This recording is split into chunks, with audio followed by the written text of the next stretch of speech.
Hi guys, তোমরা কেমন আছো? আশা করি সকলে খুব ভালো আছো।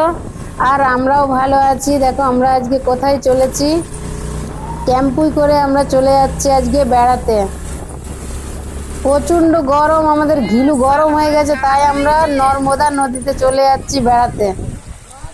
দেখো কত সুন্দর লুকটা, শুধু একবার দেখো। নর্মদা নদী চলে এসেছি আমরা। আমরা গিয়েছিলাম 2023 মে মাসে আমরা গিয়েছিলাম। তো তখন প্রচণ্ড গরম ছিল, প্রচুর গরম, ঘিলুতে একবারে গরম হয়ে টকবক করে ফুটছিল। তাই ভাবলাম নর্মদা নদীতে গিয়ে ভালো করে একটু স্নান করে নিই। দেখো আমরা চলে এসেছি। আর তখন জলটা অনেক অনেক কম ছিল, কারণ গরমের সময় আর এই নদীতে জল অনেক কমে যায়। কিন্তু গাইস ভেবো না যে এটা খুব কম জল, অনেক মাঝখানে অনেক জল আছে। আর এখানে সবচেয়ে বড় কথা হচ্ছে এই নদীতে কুমির থাকে প্রচুর। এখানে স্থানীয় বাসিন্দারা বলছে এখানে কুমির আছে, তোমরা বেশি গভীর জলে নেমো না, টেনে নিয়ে চলে যাবে। তো আমরা বেশি গভীর জলে নামিনি। এমনি জানো যে বাঙালিরা অনেক গভীর জলে নামতে ভালোবাসে, ভয়ও করে না, কিন্তু ওনাদের কথা শুনে আমরা আর বেশি নামলাম না। আমরা সামনে নেমে স্নান করে নিয়েছি, হয়ে গেছে আমাদের স্নান করা। তারপর আমরা একটু ঘুরে ঘুরে দেখছি আর কি। খুব সুন্দর জায়গা এটা। তোমরা যদি কখনো আসতে চাও, যেতে চাও, তোমরা যেতে পারো। নর্মদা নদী খুব সুন্দর লাগবে, দেখতে পাচ্ছ নদীর মাঝখানে মাঝখানে চড়না। আর এখানে অনেক মাছও রয়েছিল। আমরা তো মাছগুলো দেখে খুব চেল্লাচিল্লি করছি ধরার জন্য, কিন্তু নদী থেকে কি খালি হাতে কেউ মাছ ধরতে পারে? খুব চেষ্টা করছিলাম, একটাও হয় না। তারপর দেখো কত সুন্দর পরিষ্কার জল একবার। তারপর আমরা বাড়িতে চলে এসেছিলাম। তার দুদিন পরে আমরা ফের ট্রেনে বসে গেছি। আমরা যাচ্ছিলাম সোমনাথে। সোমনাথে যাওয়ার জন্য ট্রেনে করে আমরা যাচ্ছি। তারপর ট্রেন থেকে নেমে 4 হুইলারে করে যাচ্ছিলাম। আমাদের সাথে ছিল আমার মা, মাসি, ভাইপো আর আমরা ফ্যামিলির 4 জন। আমি, আমার ছেলে, আমার হাজব্যান্ড আর মেয়ে। তো সকলে মিলে খুব মজা করতে করতে 4 হুইলারে করে যাচ্ছিলাম। আর তখন খুবই গরম ছিল, জানো যে মে মাসে প্রচণ্ড গরম থাকে জানো। কিন্তু কী করবো, গরমের ভ্যাকেশন ছিল তখনই আমরা গিয়েছিলাম। খুব সুন্দর লাগছিল গরমের মধ্যেও, কিন্তু খুব সুন্দর লাগছিল, যেহেতু নদী এলাকা, সাগরের এলাকা, তা সেহেতু খুব ভালো লাগছিল বেশ।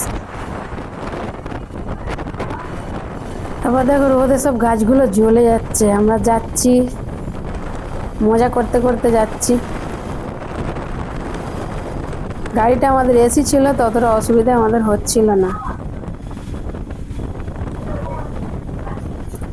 তারপর দেখো গাড়ি থেকে নেমে আমরা রুম খুঁজতে চলে এসেছি। রুম খুঁজেও পেয়ে গেছি। রুমে এসে সব থাকান হচ্ছিল খুব, সবাই শুয়ে পড়েছি। জামা কাপড়গুলো এসে আগে ছড়িয়ে দিয়েছি। দেখো গরমে সব একবারে একাকার হয়ে গেছে। তারপরে এখানে রুম বেশি ভাড়া ছিল না, এক একটা রুম।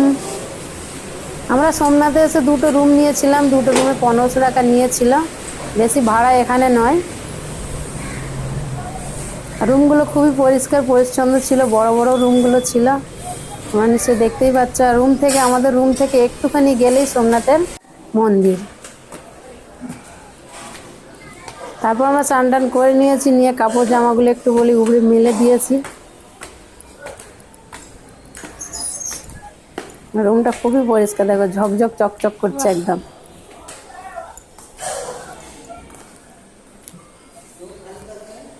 এটা কিন্তু ধর্মশালা ছিল, তোমরা সোমনাথে গেলে ধর্মশালা নিতে পারো। খুব পরিষ্কার পরিচ্ছন্ন আর ভাড়াও অনেক সেফ হয়। এমনি রুমগুলো নিতে গেলে একটু ভাড়া বেশি পড়ে, কিন্তু ধর্মশালার রুমগুলো খুবই ভাড়া কম। দেখো একটা করে বেড থাকবে, কোনো অসুবিধা নেই, খুব সুন্দরই আছে। তারপর দেখো আমরা চলে যাচ্ছি দ্বারিকা। বেট দ্বারিকা বেড়াতে। আমরা বড় নৌকায় করে যাচ্ছি, দেখতে পাচ্ছ তোমরা, অনেক বড় বড় নৌকাগুলো, প্রায় লঞ্চের মতো বড় বড়। প্রচুর প্রচুর পাবলিক একটা নৌকাতে ধরে। বেশিরভাগ দাঁড়িয়ে যেতে হবে, কারণ বসার জন্য সিট খুবই কম। মহাসাগরের ওপর দিয়ে যাচ্ছি। দেখো বুকের ভিতরে ধুকপুক ধুকপুক করছে, কিন্তু ভালোও খুব লাগছে। জলটা শুধু একবার দেখো, সম্পূর্ণ অন্যরকম কালার লাগছে জলটা, হালকা ব্লু ব্লু কালার লাগছে।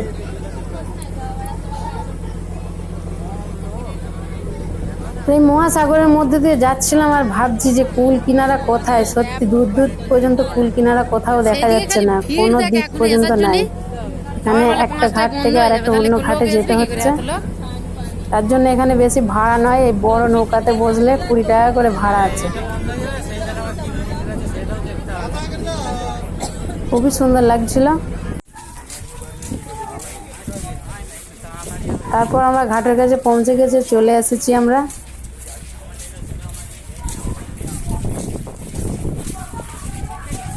বারে বারে তোমাদেরকে বেশিরভাগ ভিডিওতে বলে থাকি 2023-এ কিন্তু আমি ইউটিউবে আসিনি, তাই জন্য ভিডিওগুলো তখন ভালো করে করতে শিখিনি। তো এইগুলো আমার ফোনে করা ছিল, আমি ভাবলাম যে আপলোড করে দিই। তোমরা যদি দেখে তোমাদেরকে ভালো লাগে তাহলে লাইক কমেন্ট শেয়ার অবশ্যই করো। এটা হলো গুজরাটে পোরবন্দর। আমরা গিয়েছিলাম গুজরাট বড়োদরা থেকে। তো তোমরা যদি কলকাতা থেকে আসতে চাও তাহলে হাওড়া থেকে অবশ্যই ট্রেন পেয়ে যাবে বেট দ্বারিকা বা দ্বারিকা ঘোরার জন্য। অতি সহজে তোমরা আসতে পারো, খুব সুন্দর জায়গা। আসলে তোমরা বুঝতে পারবে যে কতটা সুন্দর জায়গা। পোরবন্দরে নামতে হবে, নেমে একদম কাছাকাছি এসে এখানে শুধু দেখবে কত নৌকা, দেখো সাইডে সাইডে কত নৌকা। আর তোমরা সাঁতরাগাছি থেকেও আসতে পারো, আসলে তাও সহজ হবে। পোরবন্দরে নেবে একটুখানি শুধু যেতে হবে, 4 হুইলার বা রিক্সা যে কোনো যানবাহনে করে যেতে পারো।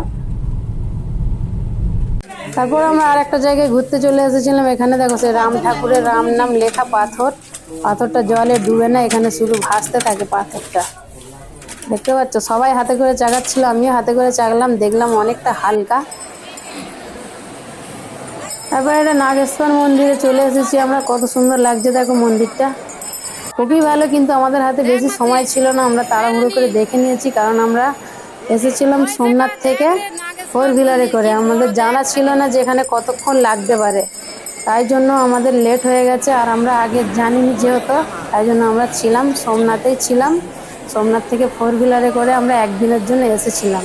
একদিনের মধ্যে এখানে এসে দেখছি প্রচুর প্রচুর মন্দির, প্রচুর ঘোরার জায়গা। বেট দ্বারিকা, নাগেশ্বর মন্দির, তারপর রাধা কৃষ্ণ যেখানে সব সখীদেরকে নিয়ে চান করতো, সেসব প্রচুর প্রচুর ঘোরার জায়গা। তোমরা আসবে অবশ্যই, হাতে কিন্তু টাইম নিয়ে আসবে। এসে থাকবে সোমনাথে 2 দিন, তারপর সোমনাথ থেকে বাপাস ট্রেনে উঠে তোমরা পোরবন্দরে চলে আসবে, এসে দ্বারিকাতে 2 দিন থাকবে। তারপরই ঘোরা হবে, কারণ একদিনে এগুলো ঘোরা অসম্ভব ব্যাপার। 10 মিনিট করে আমাদেরকে সময় ছিল ঘোরার জন্য। সবাই মোবাইল তুলতে যা। এখানে নাগেশ্বর মন্দিরে খুব বড় একটা শিব ঠাকুর আছে। তোমরা দেরকে দেখলে খুবই ভালো লাগবে। শিব ঠাকুরটার কাছে চলে যাচ্ছি আমরা। দেখতে পাচ্ছ মূর্তিটা দূর থেকেই দেখা যাচ্ছে, খুব বড়, বলে বোঝানো যাবে না। একটা নারকেল গাছ, 2টো নারকেল গাছের সমানে এত বড়। আমরা কাছে চলে এসেছি, কিন্তু পায়ের নিচে আমরা পড়ে আছি। মানুষগুলো দেখছো পায়ের নিচে পড়ে আছে, কত বড়। তারপর আমরা আবার বাপাস চলে যাচ্ছি, কারণ আমাদের হাতে সময় যেহেতু কম, বললাম তাড়াহুড়ো করে আমাদেরকে সব জায়গা থেকে চলে যেতে হচ্ছে। প্রথমবার আসলে যে কোনো মানুষ ঘাবড়ে যাবে, কিন্তু তোমরা একটু জানকারি নিয়ে যদি আসো তাহলে কোনো ব্যাপার নেই।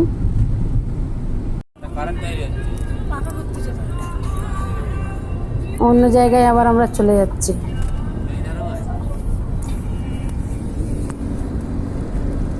শুধু রাস্তা ধুধু করছে, গরমের সময় খাঁ করছে একদম। দুপাশাড়ি শুধু বড় বড় পাখা চলছে মাঠের মাঝখানে, আর এই গাছপালা শুধু, আর কি বলবো, বড় শুধু জমি জায়গা বড় একদম।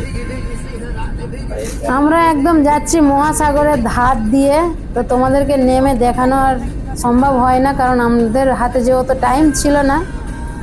এই পাখাগুলো দেখছো, বড় পাখাগুলো যে ঘুরছে, সাগরের ঢেউ থেকে ঘুরছে। আর এই পাখাগুলো ঘুরে ঘুরে কিন্তু এখানে কারেন্ট তৈরি হচ্ছে।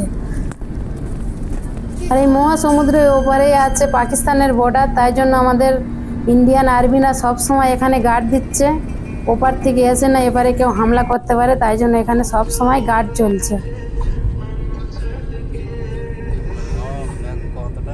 তারপর দেখো গাড়িতেই বেশিরভাগ আমাদের সময় কেটে গেছে। মানে অনেকটা দূর, সোমনাথ থেকে দ্বারকা অনেক দূরের রাস্তা। আমাদেরকে 4 হুইলারে লেগেছিল প্রায় 7 ঘন্টার মতো যেতে আসতে লেগেছে।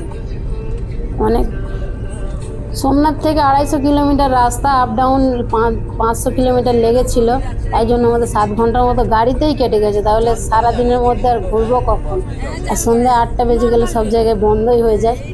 তাই জন্য আমরা খুব তাড়াতাড়ির মধ্যে ঘুরে নিয়েছি।